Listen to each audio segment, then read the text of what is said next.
விஜய்யுடைய அந்த cinematic propaganda இருக்கு இல்லையா, அதை அவர் ப்ரொபகண்டாவை தான் பயன்படுத்தியிருக்காரு. நான் அப்படி தான் பார்க்குறேன்.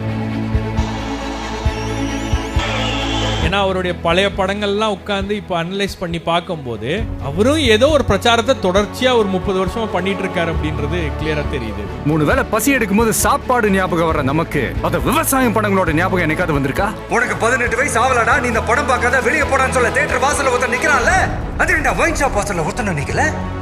அவர் அரசியல் வரணும் அப்படின்ற அந்த எண்ணம் அவருக்கு ரொம்ப முன்னாடியே அவர் அந்த கிளாரிட்டியோட இருந்திருக்காரோ, அவர் கிளாரிட்டியோட இருந்திருக்காரு. நம்ம பொலிட்டிக்கல் ரிப்போர்ட்டர்ஸ் வந்து வந்தா பாத்துக்கலாம் அப்படின்னு இருந்திருக்கோம். நாட்டை ஆளுகிறவர்களுடைய தலையெழுத்து வைத்து அவர்கள் நாட்டை ஆள்வதில்லை, நம்முடைய தலையிலெல்லாம் எழுதியிருக்கணும் நம்ம யாரால ஆளப்பட போறோம்ங்கிறது. ஐயோ இவருக்கு எப்படி இவ்வளவு கூட்டம் வருது, என்ன பண்ணி வச்சிருக்காரு அப்படின்னு பார்க்கும்போது I think he has created that setup for himself.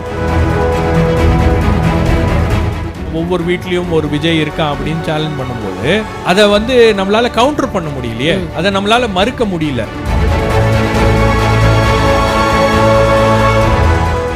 ஒருவேளை இருக்குமோ அப்படின்னு தான் திமுக யோசிக்குது. யாருக்குடா ஓட்டு போடுவேன் அப்படின்னு பசங்க கிட்ட கேட்டா விசிலுக்கு தான் ஓட்டு போடுவேன் சொன்னா அவங்களுக்கே அப்பதான் தெரியுது.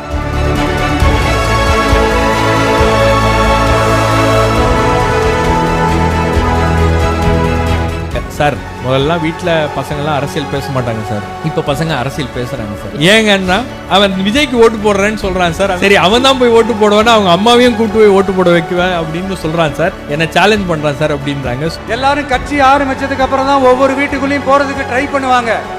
ஆனா நாங்க அப்படி இல்லை. ஒவ்வொரு வீட்டுக்குள்ளேயும் போனதுக்கு அப்புறம் தான் கட்சியாவே ஆரம்பிச்சிருக்கிறோம்.